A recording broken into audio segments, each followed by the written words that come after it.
Hello, everyone. Good morning, afternoon, or evening, wherever you're listening. Welcome to this week's session of Market Movers. I am Pedro, and I'm joined today by Boris Ribo, part of our research team. How are you doing today, Boris? Hello, Pedro. Glad to be here. Hopefully, we won't have a repeat of last week in terms of connection issues. I hope everything's sorted this time around. Yeah, starting with the right foot. So, yeah, Yeah. good. Today we'll be discussing one of our favorite aspects of blockchain. And yeah, we're talking about play to earn or blockchain games. And as always, we'll be recording the session for you people to catch up later. And if you miss any of our previous shows, don't worry. We've got you covered as you can get them on our YouTube channel.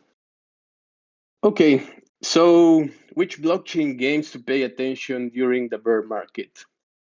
Yes, people, sorry, we are trapped on a bearish trend, but certain signals paint a brighter scenario for the category.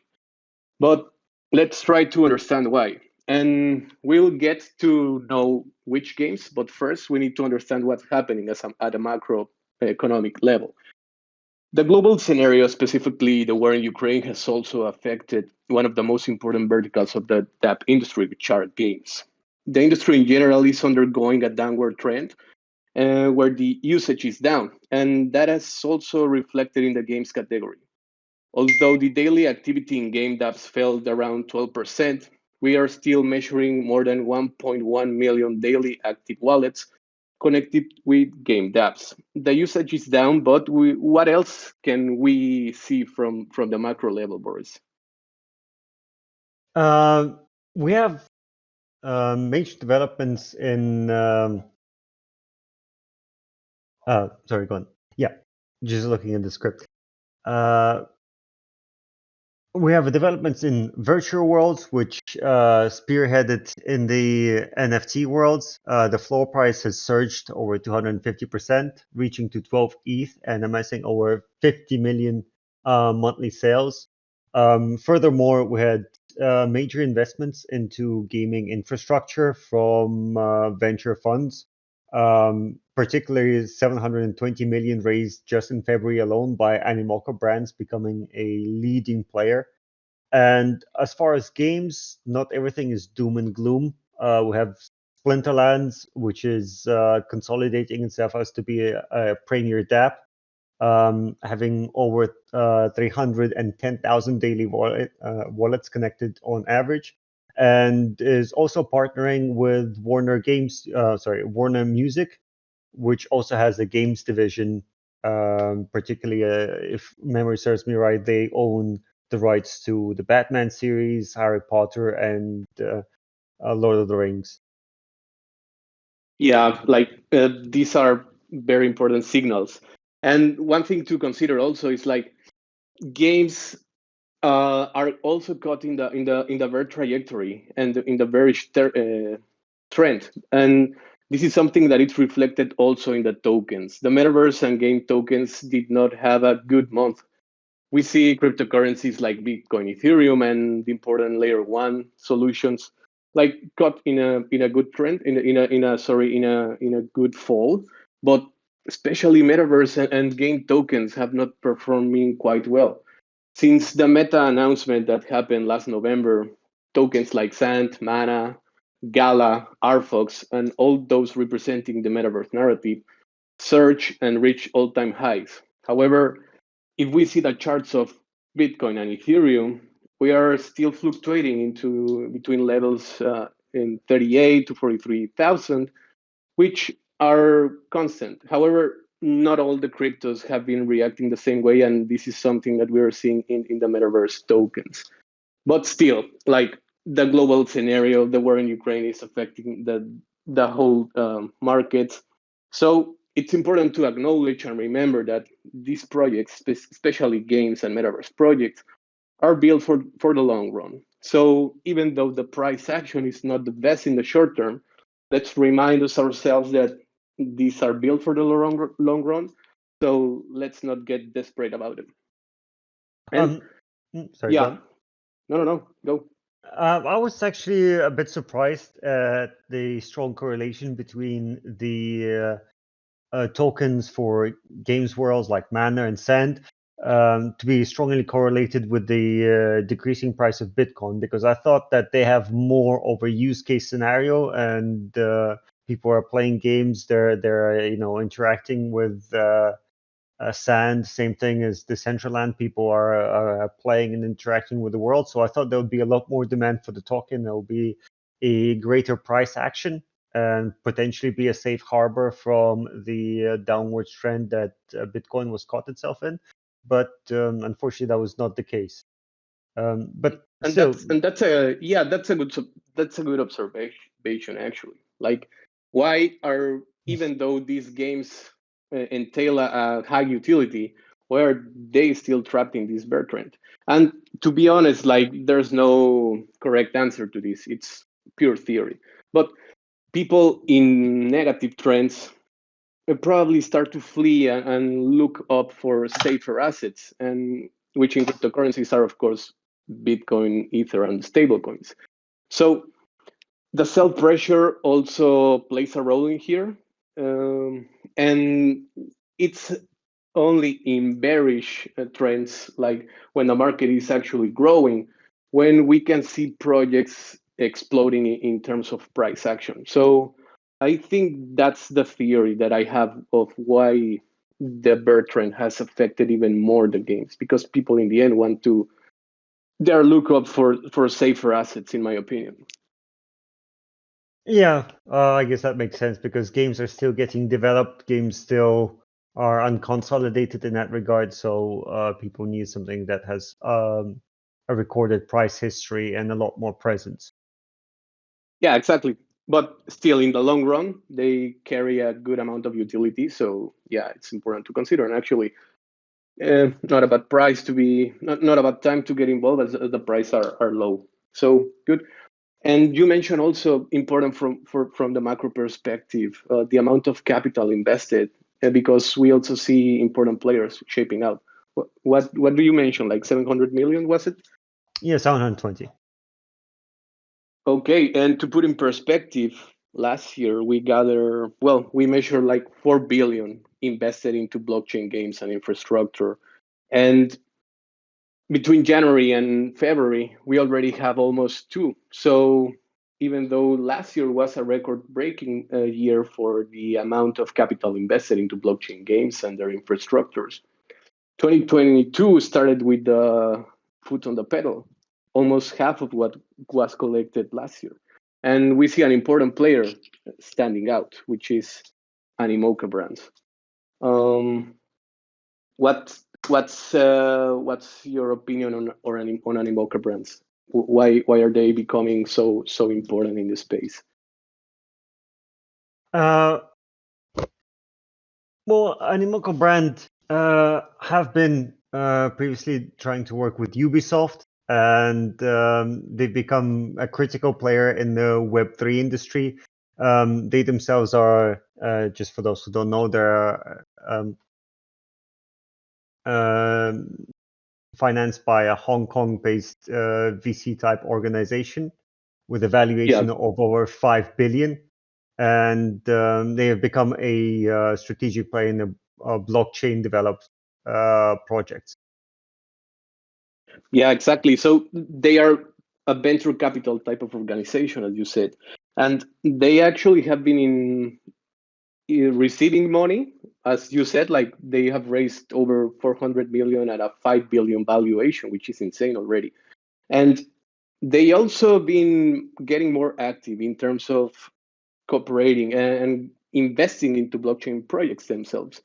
Um, this month, we see an important investment. They announced the 30 million guild in partnership with Brink, and they also invested in a NFT platform called UCollex. And we are seeing, well, not small, because we are talking about millions, but not the massive investments, and they're trying to diversify and get involved in the space. So it's important to take this name Animoca into the loop.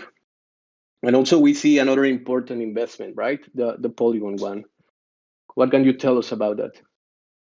Yeah, well, Polygon has partnered with Sequoia to the tune of 450 million.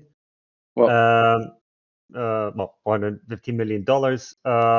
Polygon has revamped its game offering and is currently the fifth most played game daily on chain is Crazy Defense Heroes.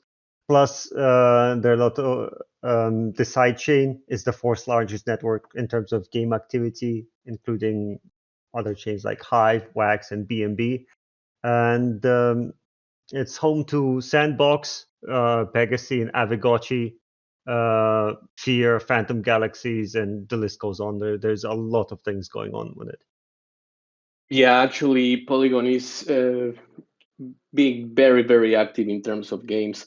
Like the sandbox, hosting simply the sandbox is well, it's strong. But yeah, as you said, like Pegasus, Aavegotchi, Phantom Galaxies, and so on. And actually, I think we get to the first game that it's worth taking a look and getting more to know about, and it's Crazy Defense Hero, a tower defense game. And as you said, it's the fifth most played game based on the blockchain activity measured by the number of unique active wallets connected to the game. And here in DappRadar, we're measuring that over 50,000 unique active wallets were playing Crazy Defense Hero on a daily basis, which is already a very consolidated player base.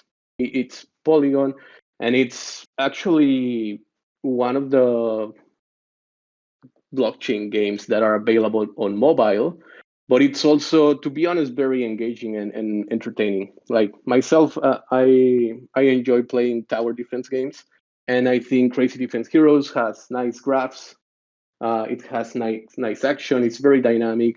So it's free to play, of course. You can download it on Android or Apple Store, and yeah, you can play it on your mobile. So I would encourage you to take a look. Have you played Crazy Defense Hero, Boris? No, I'm not much for tower defense games. I'm more of Okay. a card player myself. Okay. Yeah, so I think this nicely segues into the game that I personally want to talk about, which is Splinterlands. Okay. It still dominates the like, despite the fact that gaming has like gaming section of the crypto market has had a slight hit, and we saw a Yep. decrease in on-chain activity. Splinterland still leads the pack, and unlike most, it had only a 2% decrease months over months from January. Um, it attracted over 500,000 unique active wallets in February. Um, and on average, it draws over 331,000 unique active wallets daily. Well, that Uh, that that's a lot.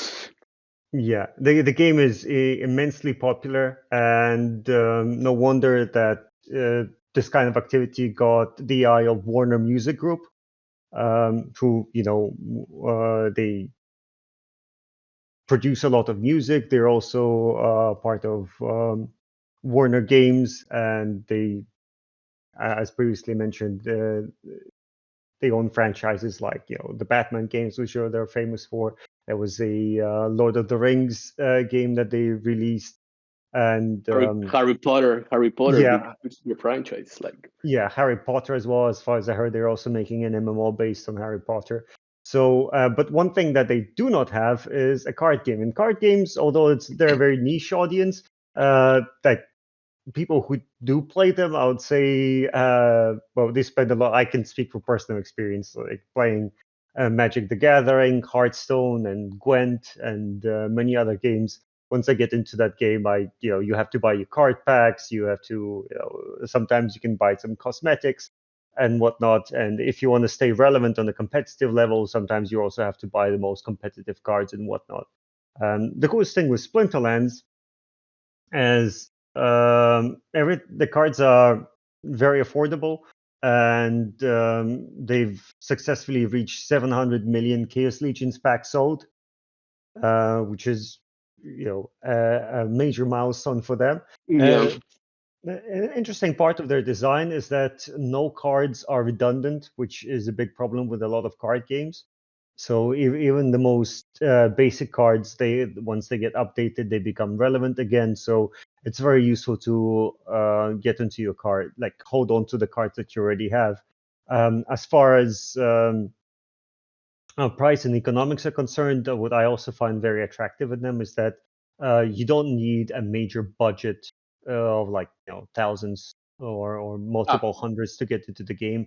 no, Like you can get what you need, like you need like 10 bucks. Like you need to purchase like the starter pack, which is the summoner, and it's $10. So the entry yeah, price is like very accessible. yeah, and then performing daily quests, playing it. Yeah, the game itself is actually also very fun. Good, and it's funny that you mentioned Magic the Gathering because people, people in Twitter, people in the space, like compare Splinterlands with Magic, but Magic fans are angry at this comparison, and Splinterlands maximalists are also mad at this comparison. So, but it's just to have an idea of what the game might look like. But I agree. Like they have done a tremendous job, a terrific job of not letting this card game that is easily repetitive. They have avoided it, and they reached the milestone of 7 million packs sold, which you mentioned also. And Hmm. Splinterland's team each they reach 1 million of packs sold. They release new cards into the supply. So it's a constant way of getting your audience engaged, getting your audience, basically avoid getting into repetition with the same cards, with the same mechanics, and so on. And even also the earning ratios are constantly moving. So yeah, I think this is a good game, the most played game based on the on-chain activity. Of course, we know Axie is played by 2.5 million players, but that's not blockchain activity. We're talking about getting into your wallet and connecting it to the game. So that's how we measure the on-chain activity, right? And yeah, like over 300,000 daily players, it's already a very consolidated player base. And the partnership with Warner is also quite exciting. Like they also partner with Waka Flocka, which is an American rapper, and it seems that the music NFTs are starting to be hit. And combining games and music NFTs does not sound like there's a straight connection, but it's something that we are seeing more and more. Gala Games, the Gala Game Network, has also announced a partnership with a game company, sorry, with a music label producer. And well, of course, the Sandbox is home to Snoop Dogg's plots.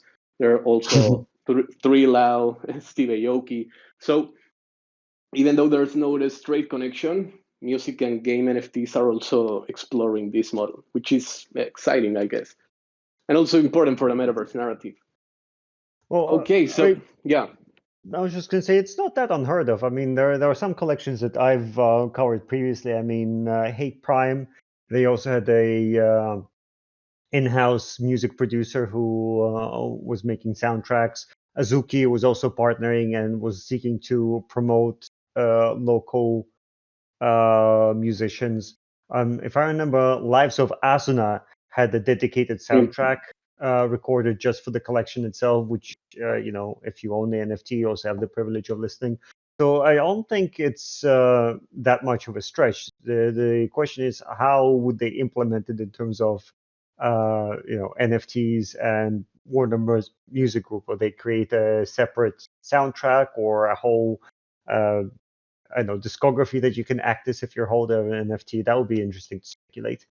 Yeah, well, I was not referring as NFTs because NFTs and music are going to be massive, like massive. I was talking about games and music, which is, of course, games are not the same without music, but big collaborations at these levels are not frequent. So that is what really surprised me. But I mean, yeah, we are approaching this intersection between games, art, music, and other type of visual expressions that are going to be visually rich in the augmented reality of the metaverse, which is going to be, well, for me, it's a fascinating topic that I can speak hours about. But let's jump to another project that is also interesting to to monitor during this bear trend, and it's NFT worlds. And you were telling us some numbers about virtual worlds, Boris. What were you saying about the volumes or? Yeah, generally, surprisingly enough, virtual worlds and virtual plots of land are acting as a safe haven. Well, no, not paradoxically. It's a strange parallel that in the traditional investment world, one of the safest assets are always considered real estate, because no matter where you are or how the world works, you always need place to live, and you have Yep. your prime real estate. And same things apparently is reflected in the crypto market, where some of the best performing lands are virtual worlds.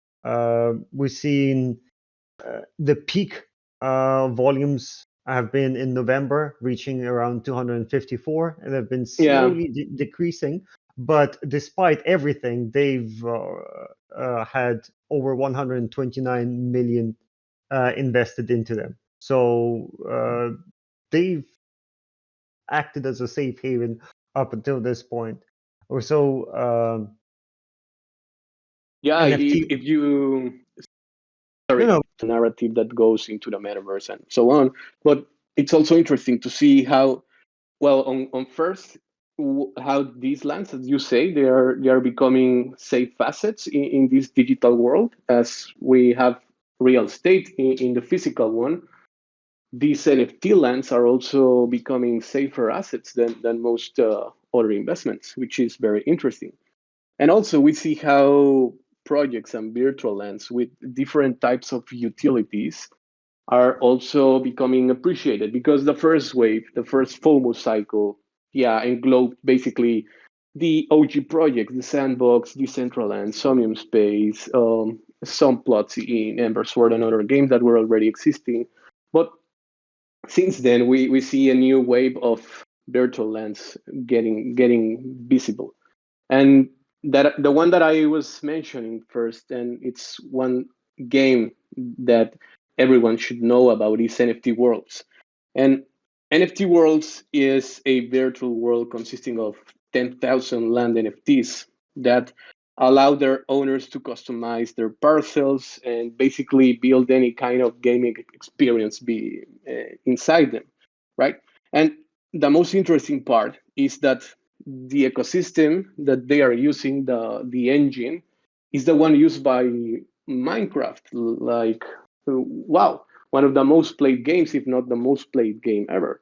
So the reach of this relation of NFT worlds is it's basically getting visible, and we saw that in the price action of this NFT. The floor price of the collection surged 250%, and at some points in February it surpassed 12 ETH. It's now consolidated above 9 or 10 ETH, but Mhm. if we remember, in January the price of an NFT land was 3 ETH, and now we're reaching 10. So this shows also the utility and what the public is also looking for. Yeah. To be honest, it's not that surprising. I mean, we saw other NFT worlds presenting, if I may use this a bit of a contrived Yeah. phrase, but a lot of similar projects have had similar performance. I mean, there's one that's also closer to my heart, which is World Wide Web, which I covered previously in December, and they've also had, since covering them way back then, they've already nearly doubled in size from zero point 0.9 to 1.67 ETH. At one point previously, they went up to 2.5, but since then have receded. Still, the collection is performing very well. The highest sale at the time when I was covering it back then, it was around 50 ETH for a penthouse. Today, it nearly doubled. It's 83 ETH for one, and they continue growing. I mean, and considering how many other collections World Wide Web has integrated and provided utility for a lot of other projects. It goes to show that the more you integrate yourself with other projects into the metaverse, the more utility and value for the NFT purchase you provide, the more interested people are. However, it's not the biggest selling of virtual worlds. I mean, it's dominated by Sandbox, which is 37 million and takes around slightly less than 1/3 at 28%. And right behind it is Decentraland, which is 19 million and takes around 15% of the total world. Yeah, but I think here the interesting part is again highlighting the utility. In NFT worlds, it's something more or less similar to the sandbox. Like the imagination is the limit, right? You can create Mm-hmm. anything inside this, and that's utility. And also something that I didn't mention for NFT worlds is they also have a native token, which is called WRLD World, World without World, vowels, exactly. world. And users, well, owners of a plot in NFT worlds received a very valuable airdrop. So again, we're seeing the combination of utilities. On one hand, yeah, it's a very innovative and it's a very innovative virtual world using Minecraft engine, which is amazing. And then on the other hand, you see the economic value, the economic reward of owning this NFT, which, if I'm not mistaken, the first airdrop in February would net you around $8,000. And right now, holding this NFT, it's around, well, for the according to today's price at the time of recording, it's around $2,000 per month. So passive income of $2,000 per month just by holding this NFT is absolutely fantastic.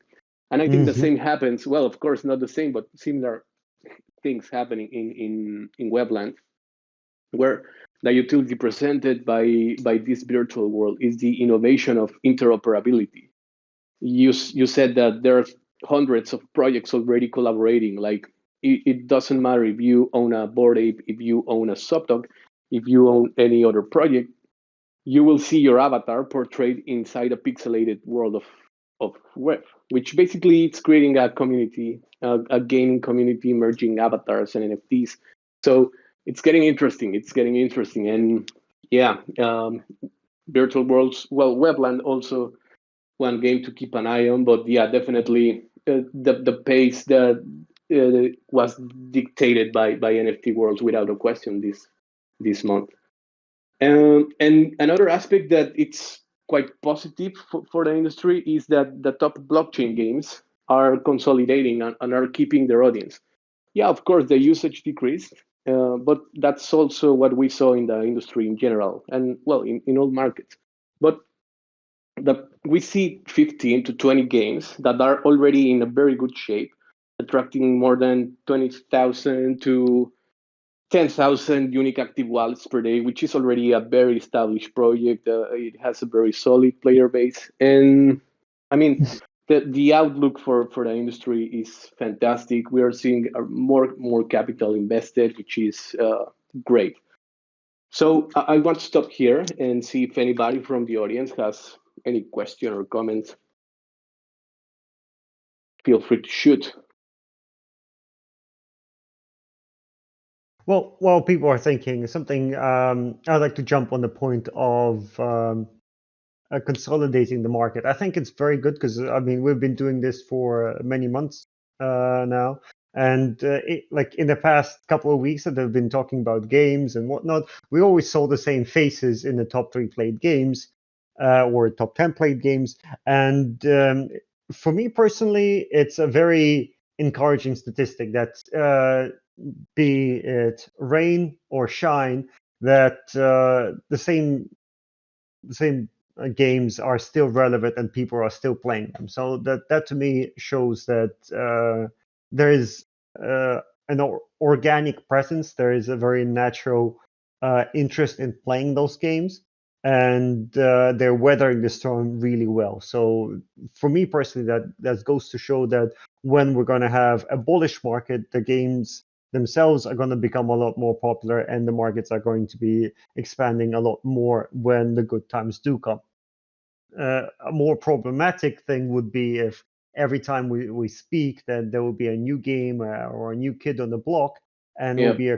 be a market will be in a constant state of churn, which is something that you don't want to see. It's always nice to see that something is consolidated and is there for the long run, not only for the players but also for the people who view it more as an investment for them to be, spending their money in. Uh, Definitely, huh?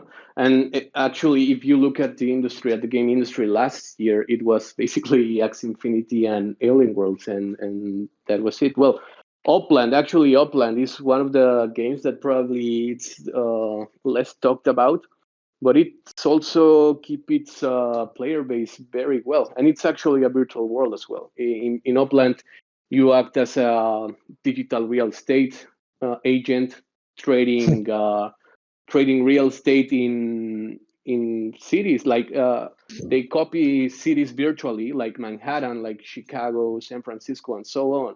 Hmm. And basically, it's monopoly insider in the Upland virtual world. You're a real estate agent, so it's also nice. And actually, Upland has been up like since 2020, if I'm not mistaken. So it's almost 2 years being a top 5 played game, which is absolutely terrific for Upland.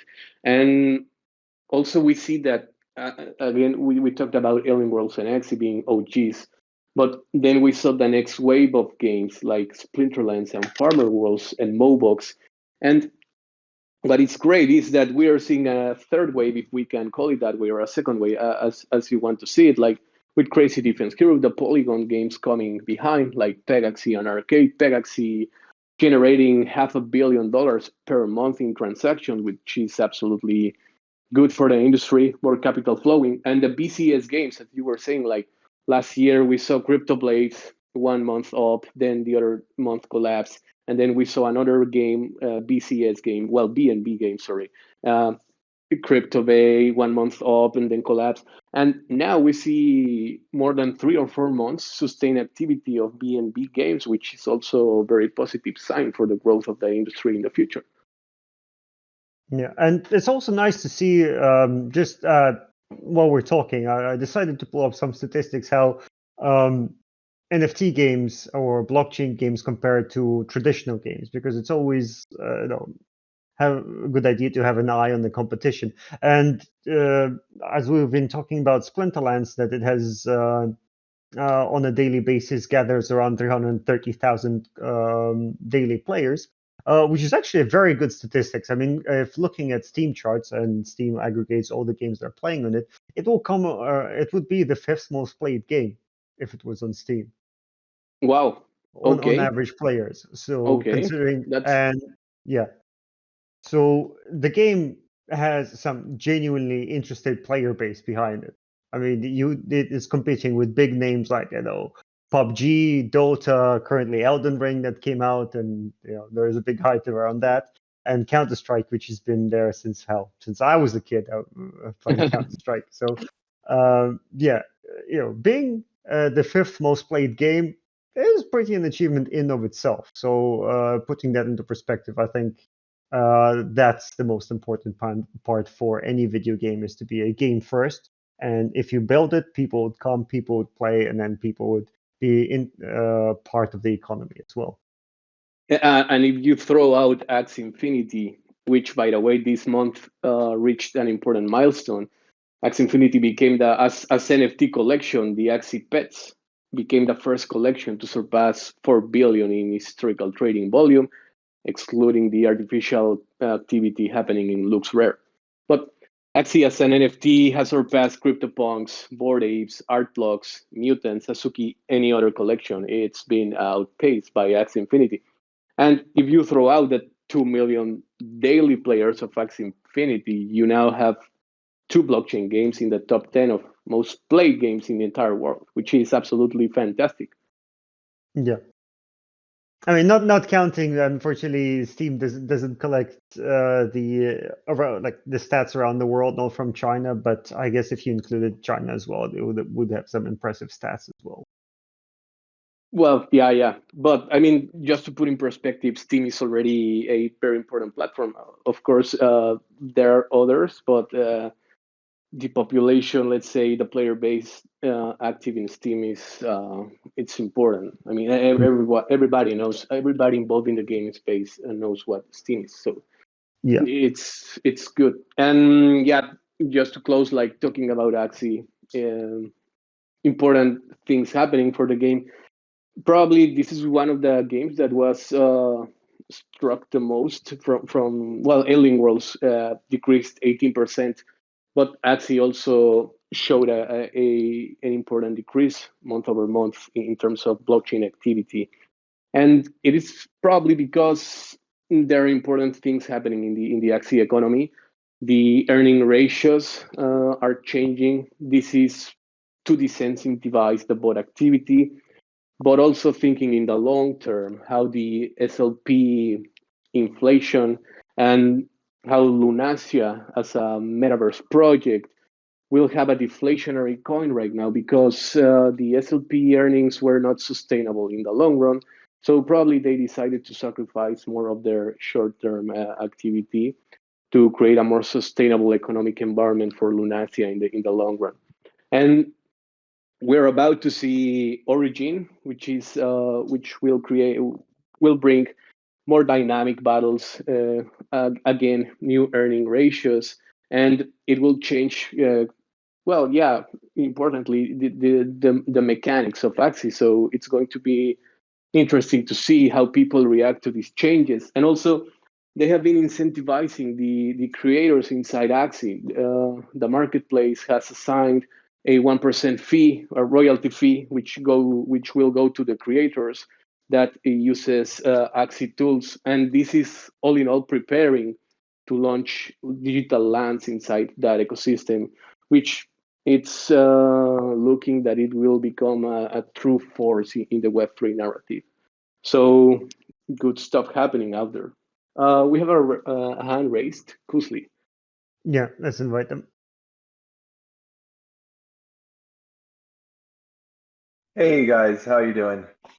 Hello, Kuzli. Hey, Hey, um, I think the conversation about like the global gaming perspective was interesting. Do you have any insights about maybe just top level where we're seeing most blockchain gamers these days? And then maybe specifically, if you know that, maybe which region attracts like which type of games? Like maybe do you see mobile gaming in more of a spot? Do you think it's more PC gamers for blockchain gaming? I'm just curious, like kind of what if you know any of that breakdown.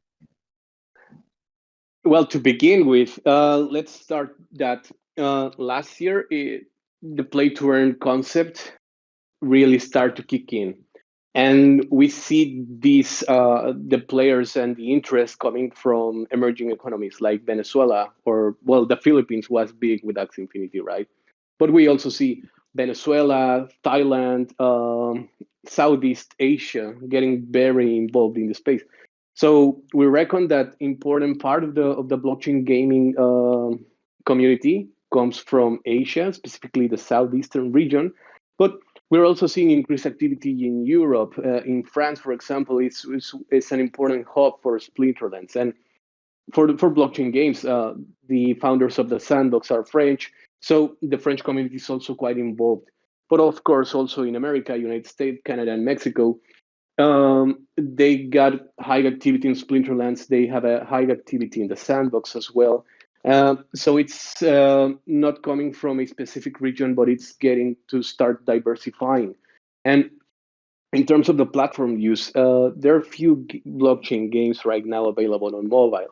Like we have Gods Unchained, we have Arcade, we have Crazy Defense Heroes, and we have other examples. But probably these are the games that are most ready to be played in a manner that can you really enjoy playing, right? Because that's the objective of a game, that you have fun playing it. And right now it's quite big, the difference, the gap between, let's say, PC and mobile.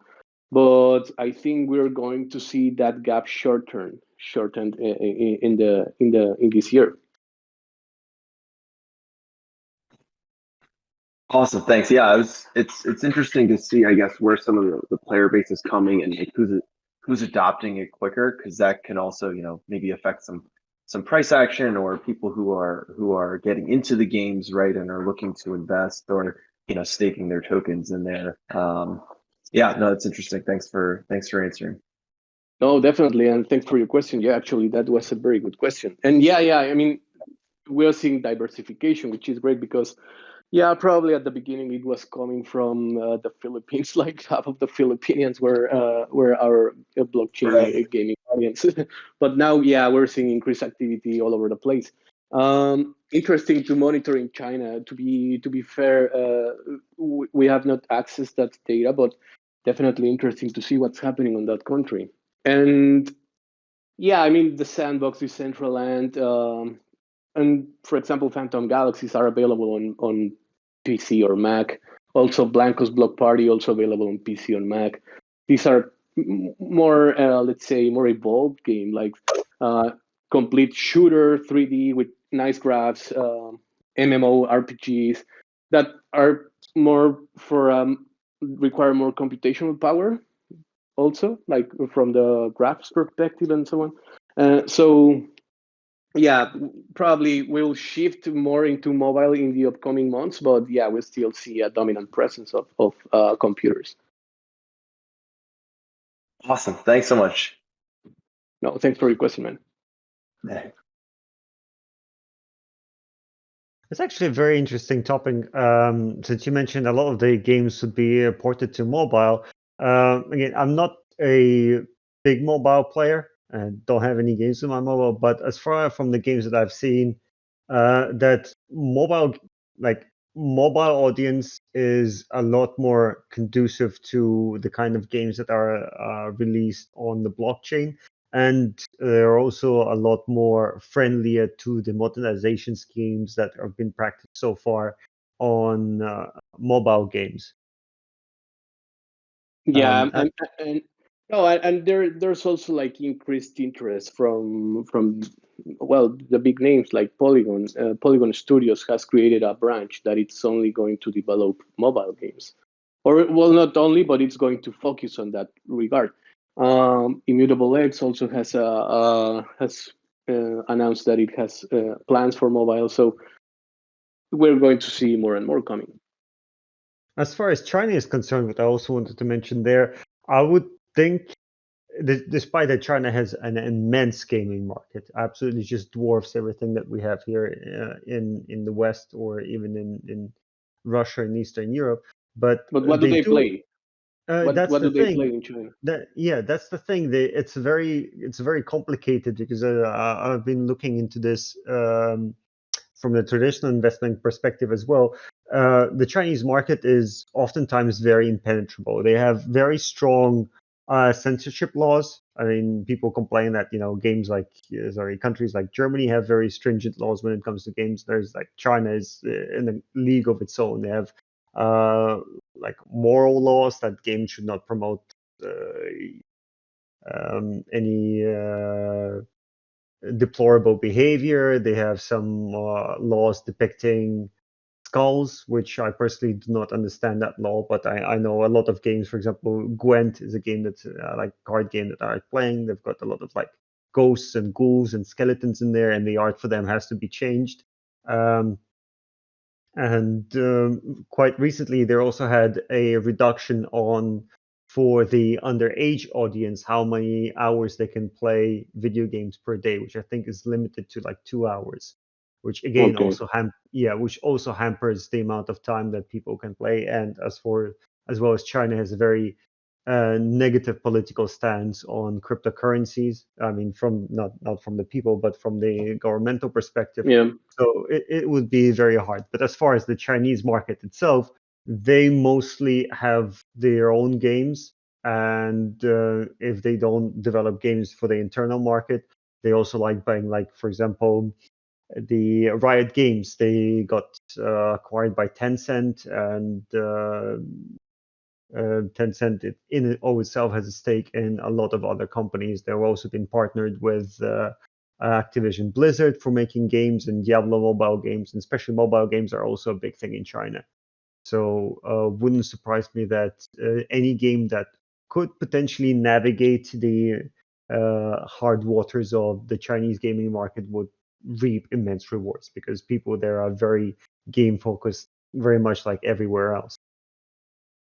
Well, yeah, that part of China, South Korea, and Japan is a huge market for video games. My Crypto Heroes, for example, it's I think Japanese, and it's a blockchain game that has been like for a good amount of years, like 2019, if I'm not mistaken. So, and organizations, Web3 teams are noticing that. Animoca Brands that has just opened a branch in Japan. They've raised 10 million this month. So again, more investment coming on that side of the globe. And also Animoca also partnered with a company that wants to start a marketplace for K-pop artists, which is targeting the South Korea people very very precisely. And South Korea is also a region that has announced their interest in crypto. They plan to invest like, I don't know, like insane amount of money. I do not remember if it was like 300 million or 400 million for the metaverse. So this year only. So this presence is the Asian presence, the Asian market is important for blockchain games, definitely. So good. Okay.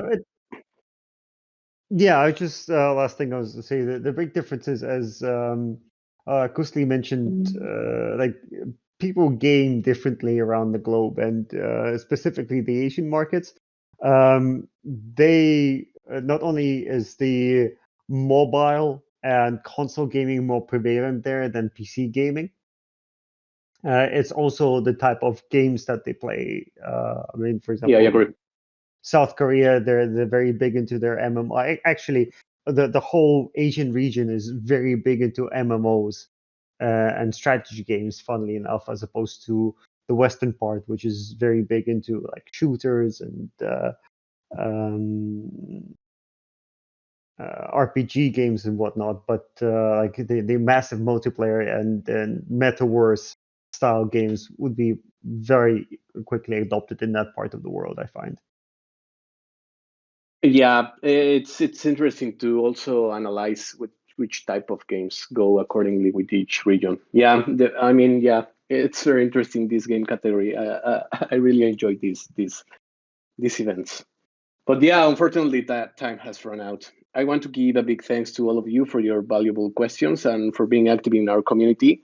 And of course, I want to thank you, Boris, as always, for your valuable insights. And yeah, remember, each week at the same time, market movers discussing different crypto topics, and the DappRadar Meet sessions where Ian talks down with relevant projects in the industry in his AMA weekly events.